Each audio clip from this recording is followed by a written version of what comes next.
Assalamualaikum warahmatullahi wabarakatuh. Waalaikumsalam warahmatullahi wabarakatuh. Yo, ketemu lagi guys dengan saya. Udah lama saya nggak shooting selama beberapa hari. Ada ya 20 hari ya. Dikarenakan saya sibuk jam terbang saya. Kamu sih terbangnya ke hutan, laut. Terus kemarin juga saya habis meeting dan rapat sama manajer dan direktur saya khusus pengamen. Oh, jadi rame amat tuh. Saya ada ini pawai. Iya. Tadi apa meeting sama siapa? Jadi perkumpulan pengamen dunia akhirat itu ya. Iya, meeting dan rapat sama manajer dan direktur saya. Maksudnya rapat apa rapat? Rapat. Oh, kalau rapat kan sehari rapat. Iya, saya mau nunjukin ini bukan orang ya guys, bukan pamer. Apa itu? Itu apa itu? Handset. Handset buat apa? Buat rapat. Buat kuping guys. Oh. Jadi ntar kalau kalian pakai ini harganya mahal loh. Berapa? 5.000. 1 juta. Mahal. Soalnya gede banget bunyinya, dung kayak bom, kayak bom. Kayak di Palestina gitu ya. Mungkin kalau bunyinya dem-dem sih murah ya, antara 5.000. Ini bunyinya bleng kayak rudal ya. Kayak rudal bunyinya ya. Jadi telinganya bisa pecah ya. Kayak mahal ya. Terus, itu yang mahal itunya. Yang mahal amunisinya. Amunisi itu obatnya, obat dalemannya kan mercon itu ada amunisinya tuh. Yang mahal itunya kali ya. Makanya 1 juta. Ya. Kalau rudal itu yang mahal amunisinya. Oh. Isi pelurunya namanya Isi amunisi. pelurunya ya? Iya. Kali ini Jadi kalau ini kalengnya mah murah, cuman 5.000 kali ya. ya, terus saya juga mau ucapkan terima kasih untuk Faisal. Faisal siapa? Ada orang yang ikut audisi yang udah membawakan lagu saya, yaitu Suci Dalam Debu, yang saya ciptakan bersama Iklim, yang engkau bagai air. Itu yang nyiptain jernih. bukan kamu, yang nyiptakan kakaknya Salim Iklim itu. Bukan kamu. Bukan ya? Kalau kamu kan Ya. bukan keturunannya. Ngaku-ngaku lu ntar di cewer lu. Iya. Terus terima kasih untuk Pasha Ungu dan Dede Lesti yang sudah nyiptain lagu Bismillah Cinta. Iya. Harusnya kan Bismillahirrahmanirrahim, tapi kenapa lagunya diciptain Bismillah Cinta ya? Iya, yang maksudnya Bismillah Cinta, percaya ku percaya pada cinta. Itu maksudnya apa maksudnya coba? ya bercinta itu harus Allah selalu menyertai. Kalau Allah menyertai, cintanya cinta sejati, bukan cinta nafsu. Bagus itu lagu itu maknanya. Bismillah itu artinya beserta Allah, sehingga cinta kita bisa terarah menjadi cinta yang sejati. Cuman sebenarnya kalau bagi saya nggak boleh diciptain lagu Bismillah Ya Cinta. boleh. Kamu yang salah. Kamu yang salah. Jangan menyalahkan yang benar. Jangan membiasakan yang salah. Biasakanlah yang benar. Oh, salah, saya sering ngatur-ngatur hidup orang guys. Iya, jangan diatur. Ntar orang lagi jalan suruh nungging, mah nggak boleh. Jadi aturlah diri sendiri, jangan banyak mengatur orang lain. Kalau ngatur orang lain namanya gajah di depan mata kelihatan, semut di seberang mata nggak kelihatan. Itu namanya ngatur-ngatur orang. Oh, nggak boleh. Nggak boleh. Iya.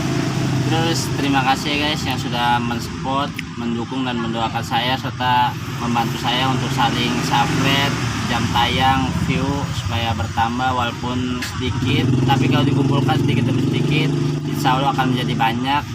Ibarat kata tuh awalnya sedikit ntar menjadi bukit. Iya, jangan menjadi penyakit ya. Iya. Jadi bukit aja lah. Ya, mudah-mudahan subscriber saya dan jam tayang saya bisa mencapai 1.000 lebih, kalau bisa 1 juta. Dan niatan saya kepengennya seperti Bang Asan Jaya 11 dan Mbak Imong, ingin saling berbagi. Ketika subscriber saya nanti mencapai 1 juta subscriber, saya tidak bohong guys, saya akan tepatin janji saya. Kalau kalian percaya. Mau ngapain, janji apa? Berbagi apa? Berbagi. Ini bikin channel video berbagi, kayak bersedekah gitu, kayak Mbak Imong, Asan Jaya 11. Oh, jadi namanya bersedekah. Apa namanya? Mengajak orang. Hasil dari YouTuber itu Disisihkan. bersyukur gitu ya. Iya, bersyukur. Caranya berbagi kepada sesama ya. Dan mengajakin orang untuk berbagi, bukannya untuk pamer atau ria guys, walaupun di videoin, cuman untuk mengingatkan kita di dunia ini bahwa sebagaimana kita sebagai manusia harus saling berbagi dan bersedekah kalau pengen dilancarkan rezekinya. Amin, amin ya. Oke, seperti biasa ya Pak, kembali ke topik berikutnya, kita ke Brolyang ya. Obrolan siang. Iya, Brolyang. Tanya jawab. Sebelum nonton video ini, seperti biasa jangan lupa di subscribe, share, like, serta view-nya supaya saya bisa bersemangat berkarya. Apa? Sherlock apa? Share, like nya dibagikan. Oh, kirain Sherlock lokasi. supaya saya bisa bersemangat, berkarya, berkembang, dan selalu sukses selesai. Amin. Amin. Amin ya rabbal alamin. Oke, sekarang langsung aja saya mau tanya Pak. Saya punya pertanyaan dari teman saya, tapi pertanyaannya susah. Apa itu? Cuman apa ya? Oh, yang tadi ya, yang kamu bacain ya. Iya. Gimana caranya bibir dan hati tidak mengapa bibir dan hati tidak bisa bersatu ya? Iya, tidak yang bisa tadi bersatu, itu ya. Itu yang pertama. Terus yang kedua? Yang kedua tadi kamu dibacakan bahwa gimana caranya biar kita menjadi besi berani di masyarakat ya tadi ya. Iya. Yang kamu baca. Kamu mana tulisannya hilang ya? Iya. Terus dan yang ketiga? Yang ketiga kalau nggak salah Jus. 5.000 Jus. 5.000 untuk bayar kopi, 5.000 untuk bayar kopinya ya. Iya. Terus 5 juta untuk bayar susunya ya tadi ya. Untuk bayar ngobrol. Ulangi lagi pertanyaan tadi lupa saya. 5.000 untuk bayar kopinya, 5 juta untuk bayar ngobrolnya ya. Iya. Maksudnya apa gitu ya? Iya, maksudnya dari makna itu. Oh, Oke, ya, untuk Pak oke. Bayu dengan narasumber saya persilakan untuk menjawab waktu dan tempatnya. Silakan Pak Bayu. Oke, siap. Kita diawali dari tadi mengapa bibir dan hati tidak bisa bersatu ya itu Iya. ya. Bagus itu, pertanyaan bagus. Makanya pertanyaan ini banyak terjadi di masyarakat. Jadi kenapa sih bibir dan hati tidak bisa bersatu? Yang pertama adalah kita kembali ke jiwa. Jiwa itu artinya kesadaran. Jadi kalau contoh dari kesadaran itu apa sih? Contoh dari kesadaran itu mengamankan atau menyingkirkan beling di jalan tanpa pencitraan, tanpa lihat Pak RT lewat, tanpa lihat Pak RW lewat, tanpa lihat mertua lewat. Artinya tanpa pencitraan lah ya. Iya. Itu namanya suatu kesadaran. Jadi menyingkirkan beling di jalan itu suatu efek sampingnya kan, kalau ada teman kita lewat, tetangga kita lewat bisa kena kaki kan. Itu caranya, solusinya gimana biar kita sadar. Contoh bentuk sadar adalah yaitu menyingkirkan duri di jalan atau beling di jalan tanpa ada pencitraan, tanpa embel-embel apa. Tadi penuh dengan kesadaran. Itu contoh kesadaran. Jadi kesimpulannya adalah kenapa bibir dan hati tidak bisa bersatu? Karena apa? Karena kesadarannya dikuasai oleh hatinya. Jadi sadarnya kalah sama nafsunya, sama hatinya, sama pikirannya. Makanya bibir dan hati tidak bisa bersatu. Tapi kalau kesadarannya bisa menguasai pikiran, hati, dan nafsunya, maka akan terjadi satu, yaitu antara bibir dan hati bisa bersatu. Antara perkataan dan perbuatan itu sinkron, istilahnya kompak gitu. Kenapa ini tidak terjadi kompak antara bibir dan hati? Karena hatinya menguasai kesadarannya. Itu rumusnya. Jadi kesadaran kita itu, sadarnya kita itu dikuasai oleh pikiran. Pikiran itu imajinasi atau daya khayal. Nafsu itu kalau di pelajaran hakikat itu iblis. Pikiran, hati, dan nafsu. Hati itu kalau di dalam pelajaran hakikat itu hati nurani, malaikat, atau kalau hati yang bengkok namanya setan ya, bengkok sih ya, itu. Jadi kesimpulannya adalah kenapa bibir dan hati tidak bisa bersatu? Karena apa? Karena kesadarannya dikuasai oleh pikiran, hati, dan nafsu. Itu jawabannya. Jadi nafsunya lebih kuat, pikirannya lebih kuat, pikiran bengoknya, hati bengoknya lebih kuat. Makanya nafsunya kalah, kesadarannya kalah. Itu tuh, sadarnya kalah sama nafsunya. Contohnya begini, kita di jalan ada barang ngegeletak punya orang nih. Cuman nafsunya kuat nih, wah colong aja lah. Tapi tadi kesadarannya sih jangan. Nafsunya sih bilang kata kesadarannya itu jangan. Kata pikiran hati, wah lumayan. Kata hatinya embat aja. Kata nafsunya udah sikat aja bos. Nah itu namanya kesadarannya dikuasai oleh pikiran, hati, dan nafsu. Makanya bibir dan hati tidak pernah bersatu. Itu jawabannya ya. Yang gitu ya. Tadi yang kedua pertanyaannya kenapa? Yang kedua adalah tadi 5.000 untuk bayar ngobrolnya, 5 juta untuk bayar kopinya. Ulangi lagi, salah. Tadi pertanyaan saya lupa. 5.000 untuk bayar ngopinya, 5 juta untuk bayar ngobrolnya ya. Iya. Artinya apa? Artinya itu 5.000 itu DP ya. Oh, maunya kayak seorang caleg nih, seorang caleg mau nyalonin nih, maunya saya hanya DP 50.000 plus minyak, tapi 5 jutanya itu kebijakannya, istilahnya proyek jangka panjangnya. Proyek jangka panjangnya itu yang mahal. Setelah beliau jadi, maka ada kerjasama yang erat atau ada proyek jangka panjang, kebijakannya untuk para pemilihnya, maksudnya itu.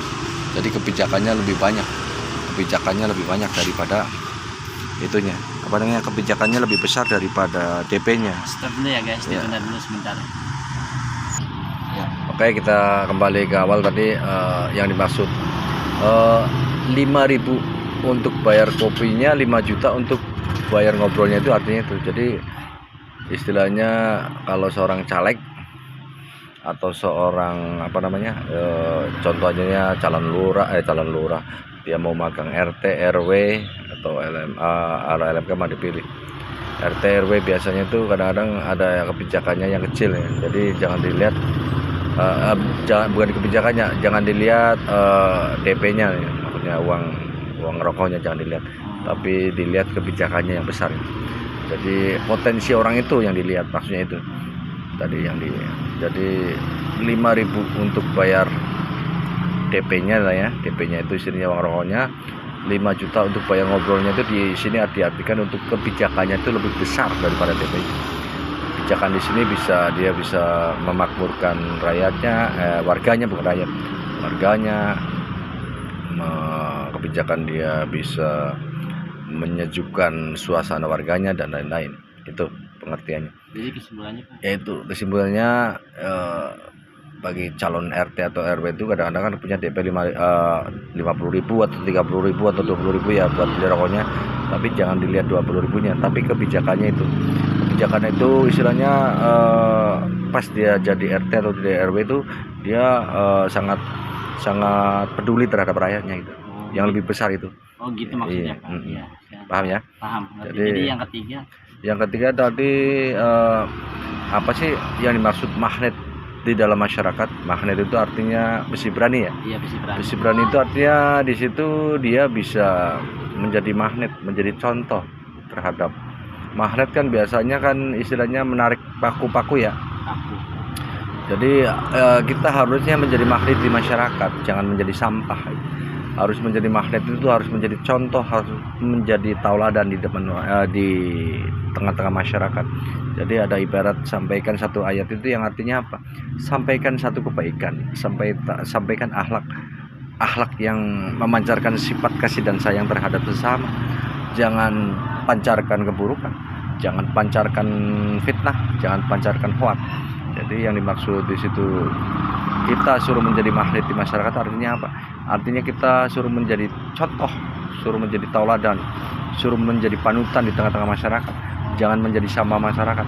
Kita harus kita harus banyak peduli terhadap masyarakat. Misalnya ada kebakaran, kita harus siap sikap membantu. Ada kebanjiran, kita harus siap menolong. Itu namanya kita menjadi magnet di masyarakat. Jadi apa yang kita perbuat buat masyarakat, bukan apa yang kita colong dari masyarakat, bukan. Apa yang kita perbuat kebaikan buat masyarakat, ya berbuat apa? Berbuat sosial, kayak semacam bakti sosial, kerja bakti, itu bagus tuh. Bersama LMK atau bersama RT RW setempat kita ikut berkontribusi di dalam masyarakat. Jangan menjadi sampah masyarakat. Sampah masyarakat itu contohnya apa sih? Iya. Malam-malam kerjanya cuma mengganggu masyarakat, teriak-teriak, bobol warung orang. Nah itu sampah masyarakat. Mabuk-mabukan di pinggir jalan yang mengganggu orang yang lewat. Kadang-kadang orang lewat dipalakin. Nah itu sampah masyarakat. Iya, meresahkan. Janganlah menjadi peresah masyarakat. Jadilah penyejuk masyarakat. Jadilah kita perwakilan dari masyarakat. Kalau ada masyarakat punya keluhan apa, kita sampaikan ke RT RW, LMK dan lain-lain. Itu maksudnya itu. Oh, jadi kesimpulannya menjadi magnet masyarakat adalah menjadi panutan, menjadi tokoh masyarakat. Tokoh masyarakat yang benar dan yang teladan. benar, iya, dan teladan. Jangan bukan jarkoni, jadi bisa ngajar tapi nggak bisa ngelakoni. Keluar kerja bakti, dianya tidur. Astagfirullahaladzim. Nah itu namanya jarkoni, bisa ngajar tapi tidak bisa ngelakoni. Oh. Paham ya? Paham ya, ngerti. Oke, Sudah jelas. itu aja yang bisa saya sampaikan. Mohon maaf atas segala kekurangan. Wassalamualaikum warahmatullahi wabarakatuh. wabarakatuh. Oke, terima kasih guys sudah mendengarkan tentang tausiah dari Pak Bayu narasumber saya yang Bukan tadi ya, ceritakan. larinya bukan tausiah sih, larinya ke penjabaran pertanyaan tadi. Pertanyaan Kalau tadi tanya tausiah kan jawab kita biasanya tausiah itu mengajak ke ketuhanan, suruh sholat. Oh iya. Kalau kita itu suruh bersosial. Oh iya, mohon maaf guys tadi salah ngomong dan salah berbicara. Terima kasih untuk semuanya yang udah menonton tadi tentang apa percakapan dari narasumber saya itu Pak Bayu, tanya jawab. Jika ada yang kurang jelas bisa kalian komen. Jangan lupa sebelum nonton video ini saya ingatkan untuk di subscribe, like, share, dan komen. Jika kurang paham dan kurang ngerti tinggal di chat di nomor WA saya aja di Japri. Nanti akan saya sarankan ke Pak Bayu ya Pak. Oke, siap. Bentar, Iya. saya siap membantu menjawab. Siap membantu dan menjawab kalau saya tidak mengerti juga. Terima kasih. See you video on the next. Wassalamualaikum warahmatullahi wabarakatuh. Sampai jumpa kembali. Waalaikumsalam warahmatullahi wabarakatuh.